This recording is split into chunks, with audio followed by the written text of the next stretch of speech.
Welcome, everyone.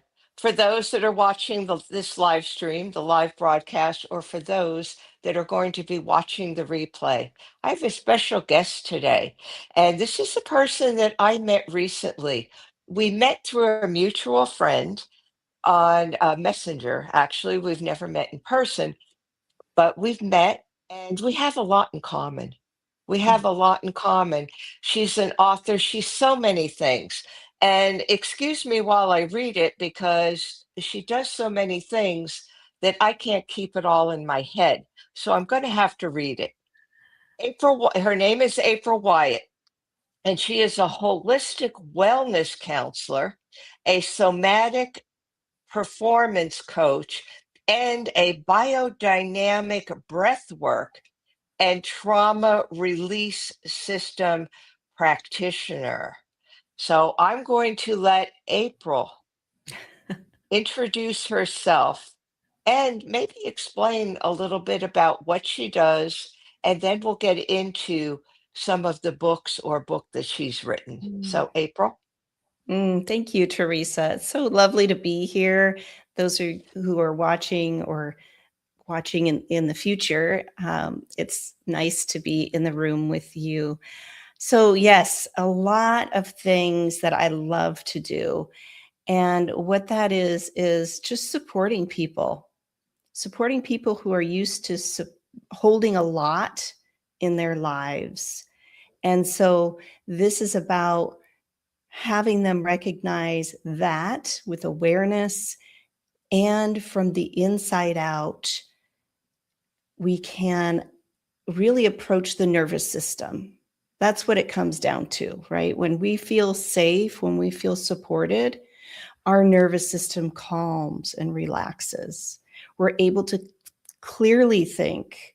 We're able to manage our lives a little easier. Sure, the waves of the world and all the things happening around us are still going to happen, but we can have the capacity to be a little bit more present. And that really helps us to flow through life a little easier.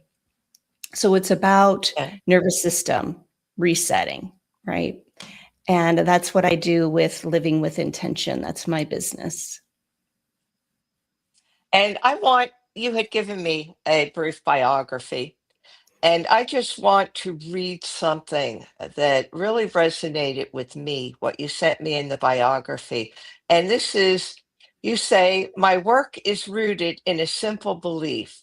When we learn to navigate our inner landscape with awareness and compassion, we create the foundation for meaningful change in every area of our lives. And I have to tell you, I love that. I absolutely love that. And I think that's where you and I resonate, that we both work with the inner landscape. I work specifically with the heart, which is connected to the vagus nerve, which is the parasympathetic nervous system. And you work, if I'm understanding you correctly, more globally with the nervous system. Yes, but also that's a very good point. Seriously, Teresa, about, the heart. Everything starts there with our hearts, and our nervous system is intrinsically, right, webbed from the heart. And so even research shows in utero, right, that's the first thing that develops is our heart. Yeah. And then the nervous system, everything branches out from there. And so we are connected to our environment, literally to the environment, to our mother, everything she's experiencing. And so this is where you can see patterns, right, of people and family dynamics and things, and how people are already, I'm just going to say, kind of pre-programmed when they're delivered, when they come into the world. And then it's us, as we are growing and evolving and learning more about ourselves, about our own internal landscape, about making better choices. That yes, these things happened in the past, or things that are out of my control. I didn't not have control at such a young age, or even in utero, what happened. But right now, putting our attention on our intention of wanting to feel better, wanting to experience life on a different level, we have the capacity to change. That's where the neuroscience comes in, right? Building those neural pathways and neuroplasticity. I'm just so fascinated with all of that. Uh, and we really are the co-creators of our life. And I Hmm. say co-creator because we can't do it alone. And it doesn't matter your belief and it doesn't matter what you call it, but there is a power higher than us. And Hmm. that goes way back to ancient times, to the ancient spiritual wisdom, to the Buddhism, Hmm. to India, to Sanskrit, e- everything that talks about you have that, whether you call it the God, an energy within you, a source, it doesn't matter what you call it, but you're connected to something higher than ourselves. And when we connect, we could only connect to that higher power through our heart. That's where it Mm. starts. And that's where our authentic self is. Your Mhm. brain is your ego. And that's fine. We have to have a brain. We have to be logical. I mean, there's certain things we need that brain for.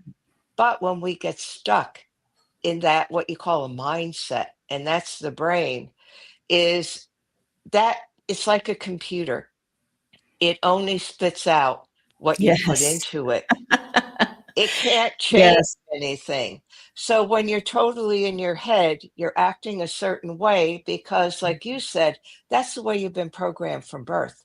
So Mhm. the brain is remembering and your body's remembering a lot of those Oh, things, yes. but you could also change it. Mm. You don't have to be stuck in that loop. And once you get your heart working with your brain, that's where you could make changes because the brain responds to the nervous system, Mhm. but the heart dictates how the nervous system will respond to the brain.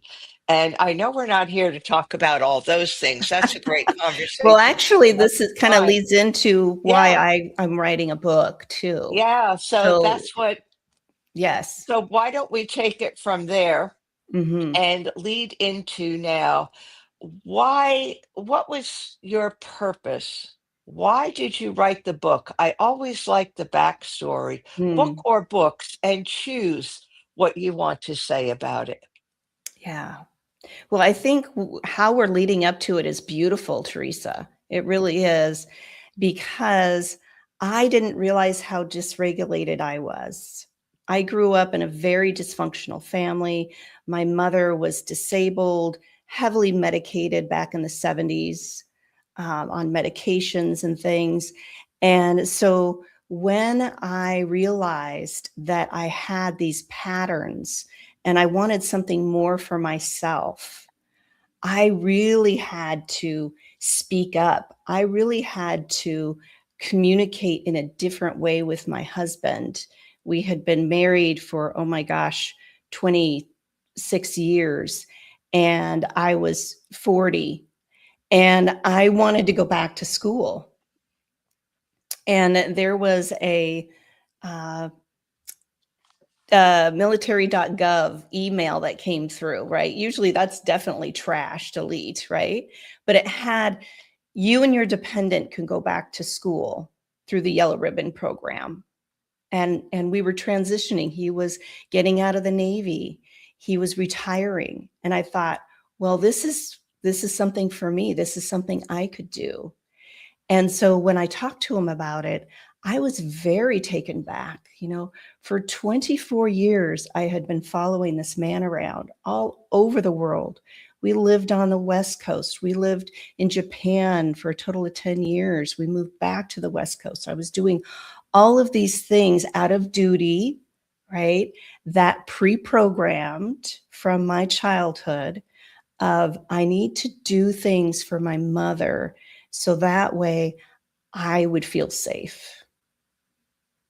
And I didn't realize it at this time when I was going that I was even going to write a book. I just knew I needed to go back to school. And so he was very perplexed. We were moving back to Iowa, his hometown. We had a son that was in middle school, transitioning him. His father had Lewy body disease, which is very, very aggressive, as you know. And so we were managing all that. He was managing all that. And here I am saying, I want to go back to school and I need your help with this September 11th GI Bill. And he was just perplexed. He said, I don't understand. You're really good at sales. You're really good with customer service.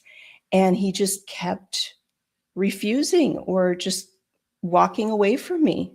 And so one day we were sitting at a traffic light, and this was in Ventura County. I still remember it. And I brought up that yellow ribbon program again. And I said, I looked into it. We were moving from California, Southern California, to suburb of Des Moines. And I said, DMAC, the Des Moines Area Community College, will take the yellow ribbon program. We just have to do this, this, and this. And he was just, I don't understand. What is it about school? Like, he raised his voice at me, and usually we're very communal, nothing like that. And this roar, I'm not kidding, roar came out of me.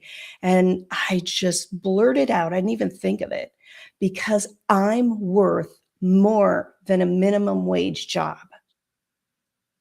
And I can count 4 times in our marriage, being together for 40 years, that I've raised my voice to him like that. And he just was like, whoa. He was finally like, okay, this means a lot. And so I said, I've been following you around for 24 years. I've been giving up jobs, friendships. I've been uprooted. I've had to adapt. I've had to do so much sacrifice for you. Can't you do just this one thing for me? And so that's actually what I wrote about in an anthology I was part of. And I believe that helped me to recognize I do have a story to tell. I can contribute a chapter. That felt easy to me, right?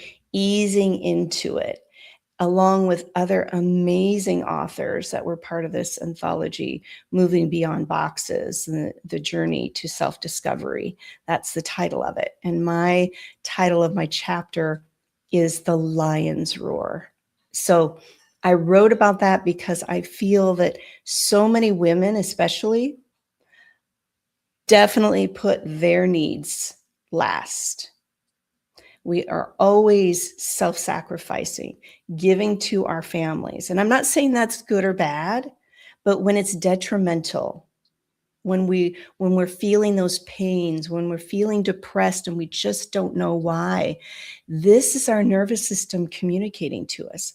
We can feel it in our heart, just as you beautifully talked about in the beginning. Your intuition was spot on, Teresa, by the way. Yeah, We feel it in our hearts, the heaviness, the longing, the maybe guilt, that we want this for ourselves. And that means that we have to be selfish. Well, this is a good selfish. This is something that really inspires us, that gives us that spark, that reason to, and this is my business name, be living with intention, be intentional about how we're showing up. So that's how I started writing. I also feel that it's building community, right? A sanctuary of support, such as this beautiful writer's corner that you've built here. People coming together and learning. We're meant to learn from each other. We can read hundreds of books, but until we apply it in person or real life experiences, it's not really learning. We're not absorbing it into our system. And then this is how we can self-regulate. We can understand what's happening in our body, be a little bit more present, and start appreciating ourselves. Yeah.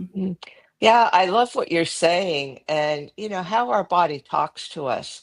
And Mm. being in the healthcare profession, I find that a lot of times I've been doing cardiology and holistic cardiology, a holistic approach to cardiology for over 30 years.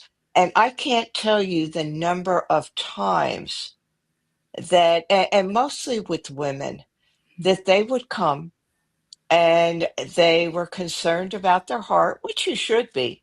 You should be. If you're having symptoms, you should certainly be concerned. Get a cardiology evaluation to rule out anything serious. And they would come and they would describe their symptoms. And I would think, okay, I'm pretty sure that all the tests are going to come back negative. These women are dealing with a lot. So Mm. I would open up the conversation and start asking them more things. What do you do? What about this? What about that? And there was so much emotional upheaval Mhm. that they would talk about. Yes. And, they weren't making the connection between that and their heart because they were concerned about the physical part. And unfortunately, in medicine, Western medicine, we delve a lot into the physical, but we leave out the emotional and the spiritual. So, what these women wanted from me was tests, which I gladly gave them, diagnostic tests, rule out that indeed you're not having a heart attack or you don't have a heart that's not functioning properly. But then I would take it further with them and we would start talking about emotional and spiritual and that connection to Yes. your heart. And I could tell you, a lot of them, once they realized physically that they had a strong heart, and once we started talking and opened the door about the emotional and the spiritual, Mhm. they didn't have to come back again with symptoms because they knew if they got that tightness in their chest, they knew what it meant. Maybe I'm Mhm. working too hard, maybe this. Yeah. So they would stop, take a deep breath. And automatically, when you take a deep breath, you turn on your parasympathetic nervous system, the vagus Mhm. nerve. They would take a deep breath, they would feel better. And then they would ask themselves, why? Why am I feeling this tightness? Why am I feeling Mhm. this right now? And they would come up with an answer. So a lot of it was about getting people to recognize what their body was saying to them. Yes. Initially it drove them for a cardiology consultation, which was the right thing. But then they learned how to manage themselves because, okay, I have a strong heart. I'm not having a heart attack, but I'm feeling this way. And what's going on with me emotionally and spiritually that could be contributing to that? So Mm. I think that's where a lot of our work comes in, For is sure. getting people to recognize, we're not saying don't get medical care, Mm. don't check things out that everything's emotional and spiritual, because that's not always the case. You could be in the middle of having a heart attack, and at that point, it doesn't matter how emotional and spiritual you are, you Yeah, have to it's take care true. of the physical. But I Yes. think when we could see that it's a blend of mind, body, spirit working together and regulating that nervous system, it puts Mhm. us more in control. It So if does. you want to elaborate more on that, or if you want to talk about another book, because I know you've written more than one Yeah, book, I'm going it'll to leave it up to you. yeah, thank you. And I so appreciate you bringing that up because it's so important that just that perspective shift, literally you being a wonderful, kind-hearted, you know, physician, a guide to offer them a different way to see and to relate to their bodies too. It's so important to have that. So that's also what I had a self-discovery about. You know, I was up in my head a lot. I was always forward thinking. I was very hyper vigilant because of my upbringing. I took care of the household. I had to make my own lunch, we're talking second grade. I was doing these things. I had to do my own laundry. And yeah, a lot of pressure to do things. And then I was judged by my father, who never did anything. But that was his own insecurity, though, because he wasn't doing the thing. So I understand the dynamics now. I'm able to step back. I'm not pointing fingers and saying they were terrible, awful parents. I can see them that they were in their own survival patterns. They were doing what only they knew how to do because they didn't have somebody to lean in and listen and say, oh, have you thought about this way? But also there has to be people who are willing to listen too, right? Those that want a different perspective, such as you beautifully described, Teresa, about these patients that came to you and asked. They were concerned for their hearts, and then they found more about themselves in the process. And that's what I love to do with my clients, whether it's breath work or Reiki. I lean in and listen first to them, as you do. We're all speaking, we're all sharing, we're sharing stories. This is energy. And then being able to kind of tune into that and have them become aware of what's happening physiologically with the body. And then that eases the mind too, because then they have an answer, they have traction. It's just not on the hamster wheel. I'm so concerned about this, my health, but I never have time to sit down and pause. The mind keeps driving forward. That's its job. It's not right or wrong, but when it becomes chronic, the body can't keep up. And this is where it's like an instant pot, right? And we need to find that quick release valve. Just release that a little. Just ease that pressure.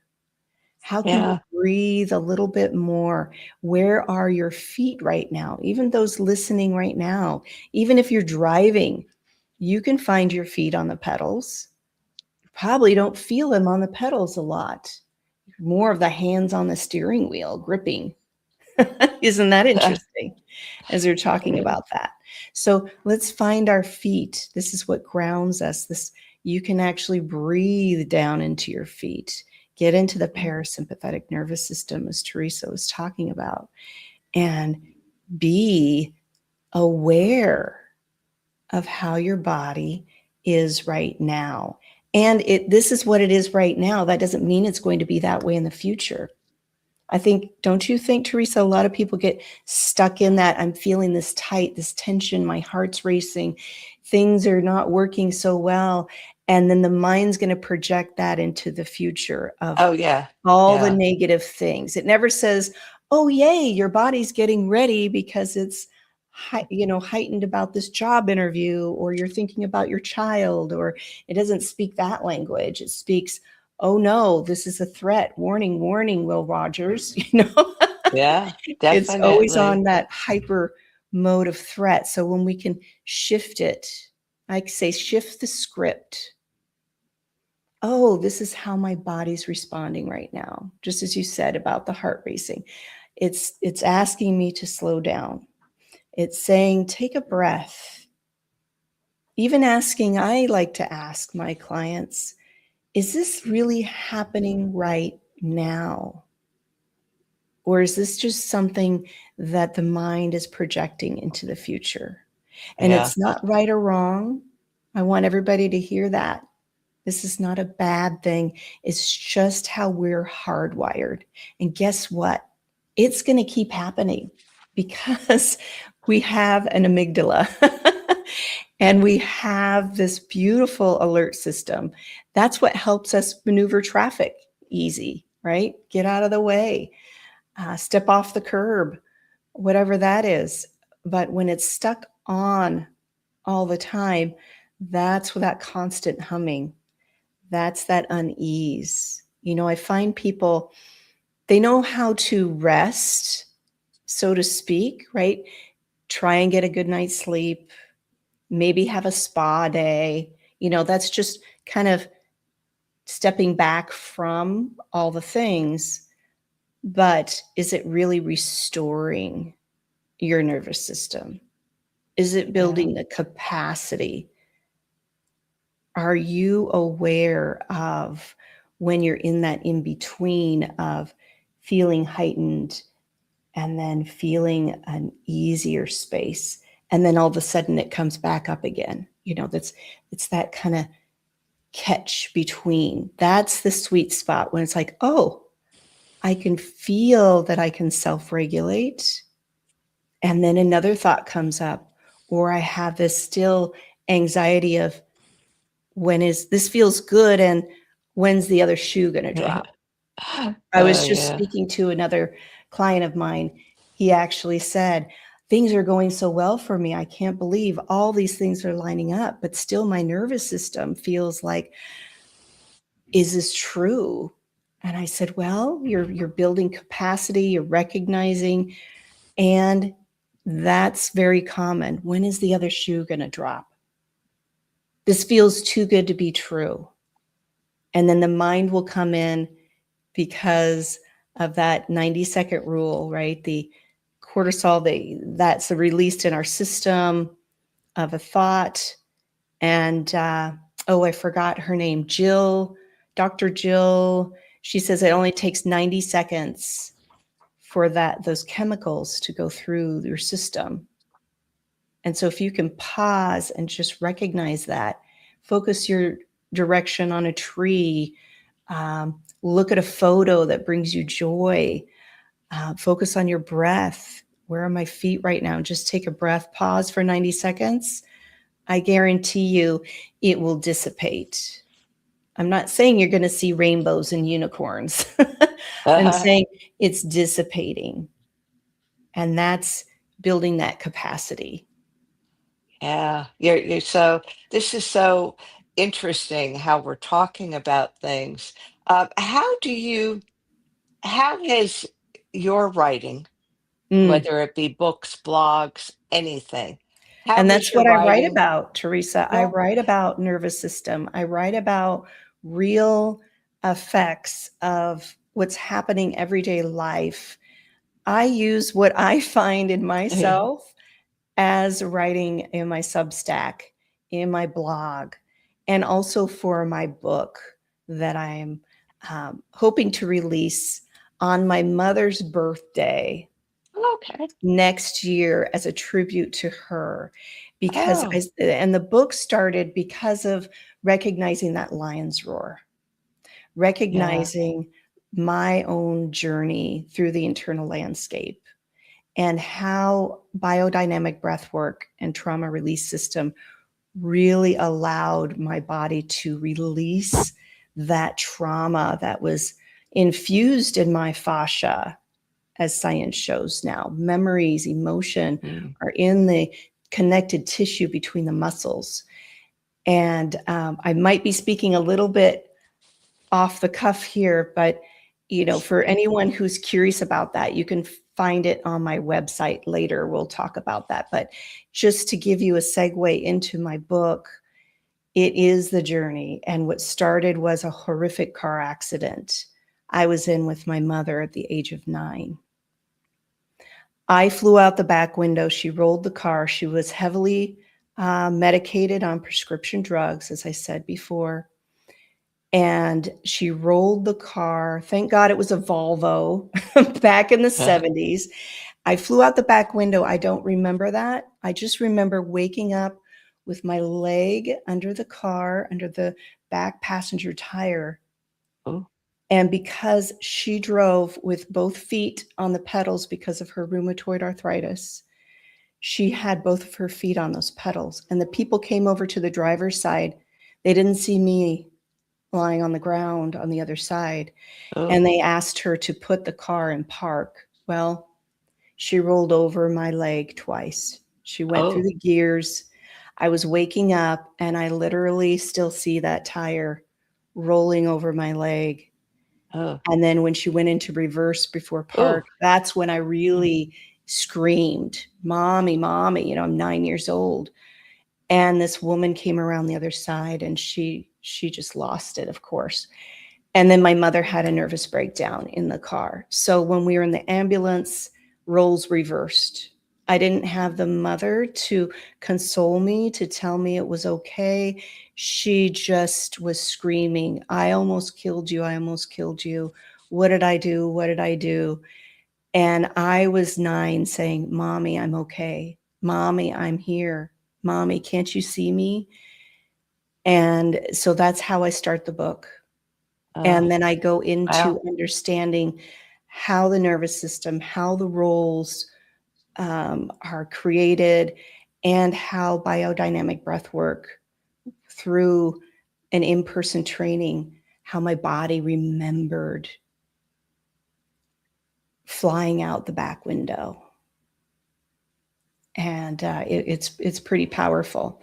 Now, I'm not saying that everybody's going to have the same experience as I did with biodynamic breath work. In training, you're in training, and it's very intense because you're in training. Online, as I support people, we go very gentle. We want to melt the outer layers. We want your nervous system to feel safe, to be able to release the little bubbles that are coming up to the surface.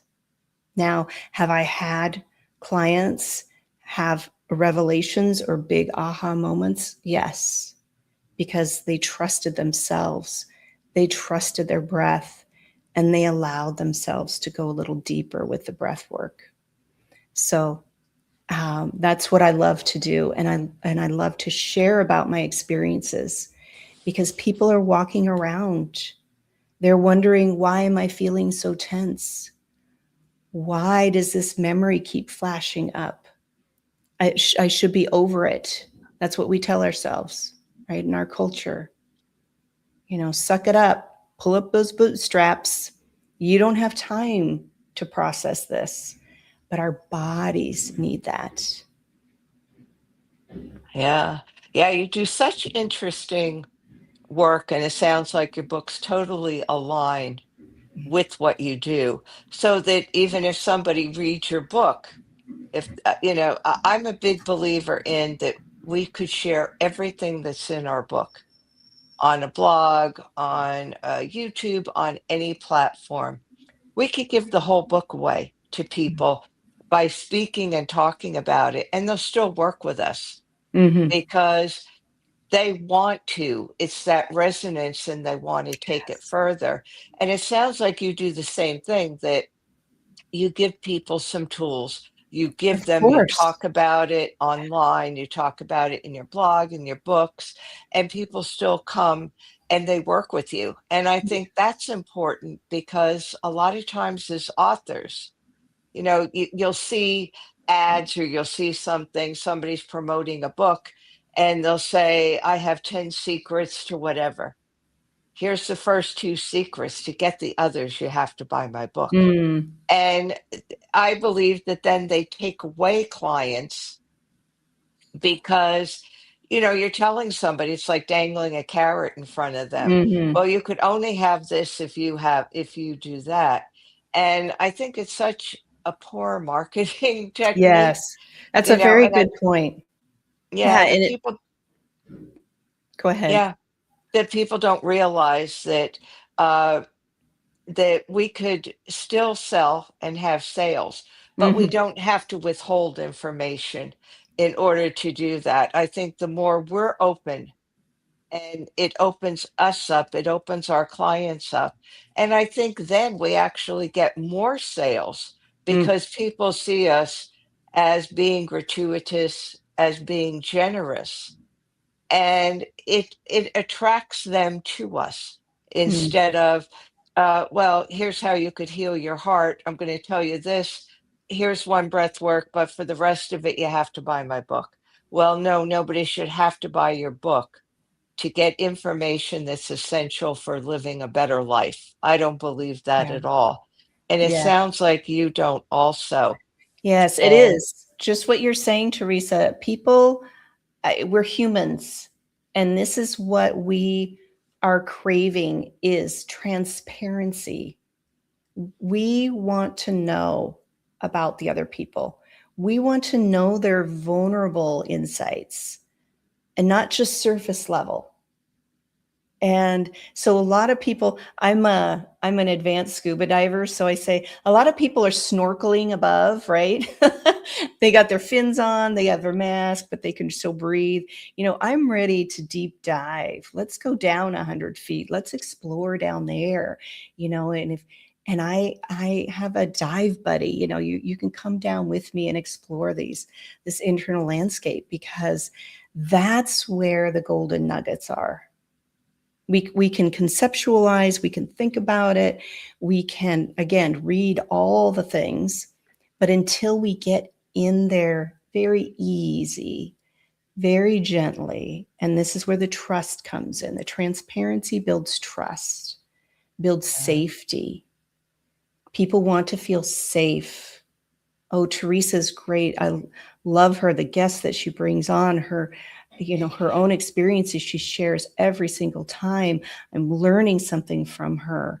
This is what I hear from you, Teresa. And people want to come back because they're curious. What else is she going to share about today? What else am I going to learn here? And that's what people want. We are humans. We are very curious. We're very curious about each other.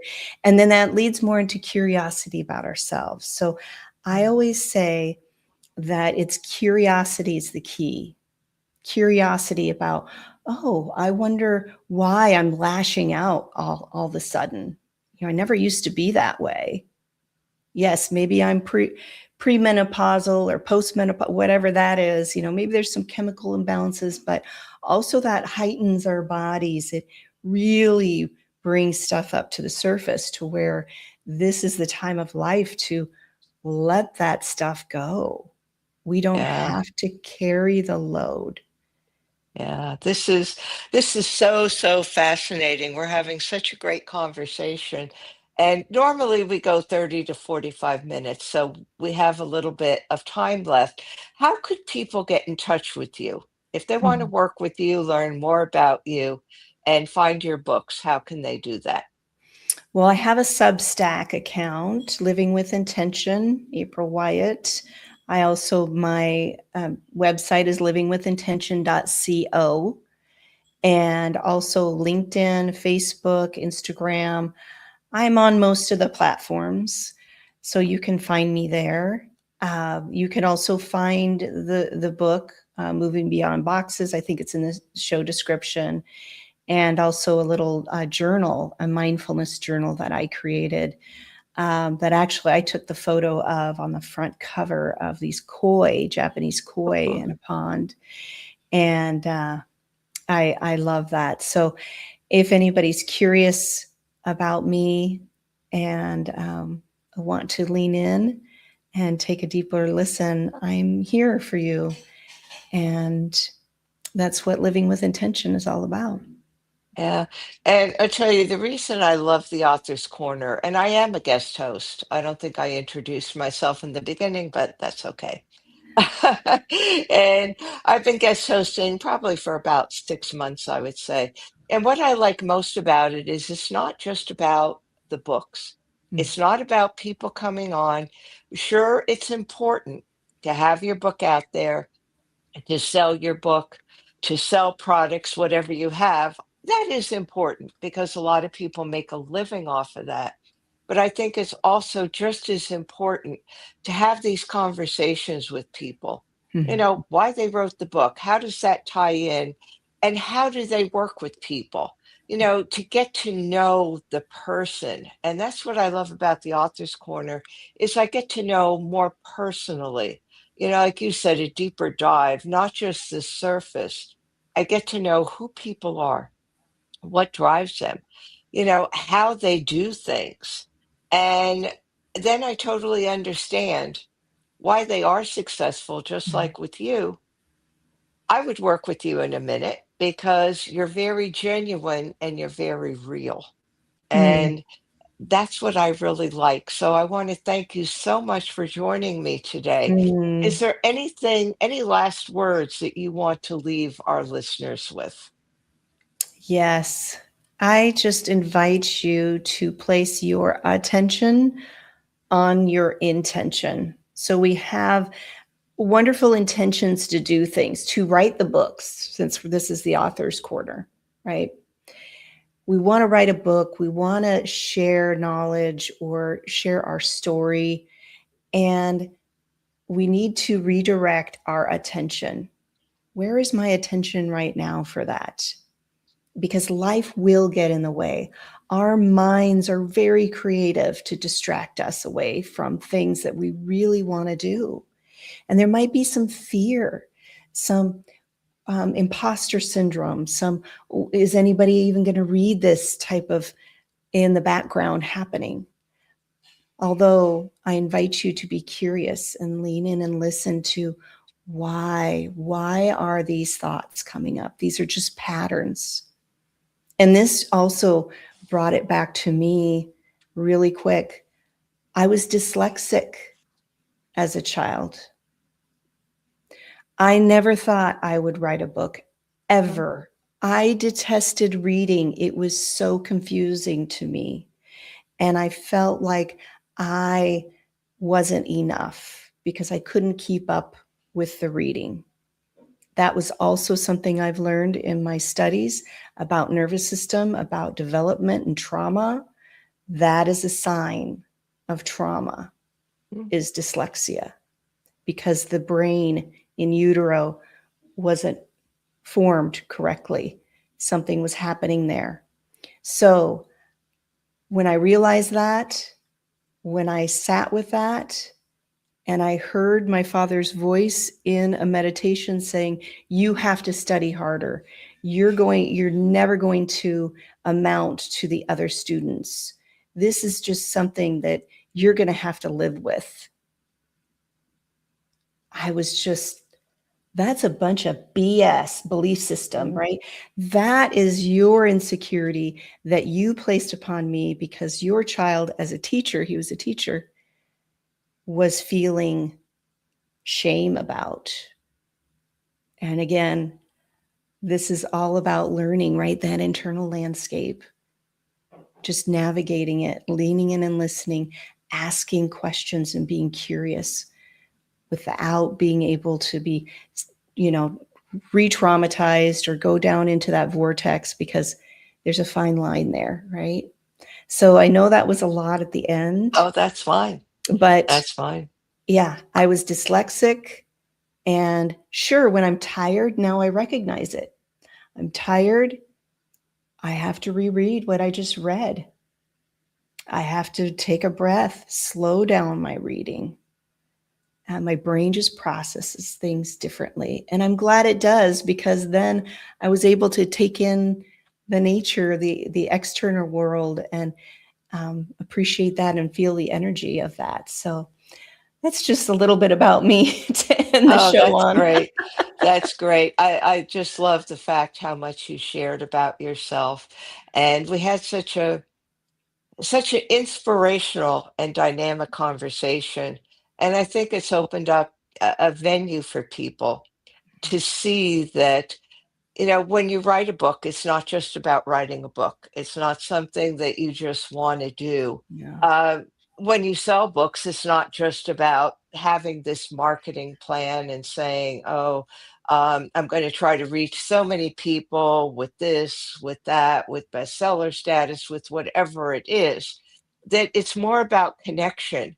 And Hmm. it's that human connection, so that if people could connect with you, they're going to connect with your book. If they can't connect with you, they're not going to be able to connect with your book because it doesn't seem real. And the best advice I ever got from someone, one of my mentors, was I wanted to be perfect.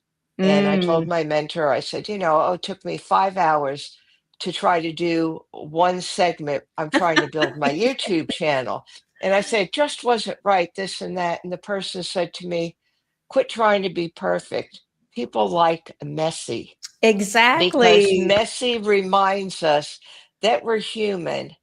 And when you're messy, you're Yes. showing others and giving others permission to be human, and they're going to connect with you. She said, they don't care if your hair is perfect, if your lighting is perfect. what your background. She said they want to hear from you, and you Mhm. could only do that if you're messy. So I thank her a lot for that. I really do. It was Colette Baron Reed. They told me people like messy. And Yes. yeah, she's right, they do. I just never realized it before because in certain areas I wanted perfection. Mm, Hair right, makeup right, clothing right, everything right to come off as polished. mm. But as our conversation showed us today, we could still be polished even when we're messy. So Yes. I messy and love that. polished go together. So thank you for joining me today. Thank you And for having anyone that me. wants to get in touch with you does have your information. And I so much appreciated this, and we'll have to have you back again so that I we would could love further the that. conversation.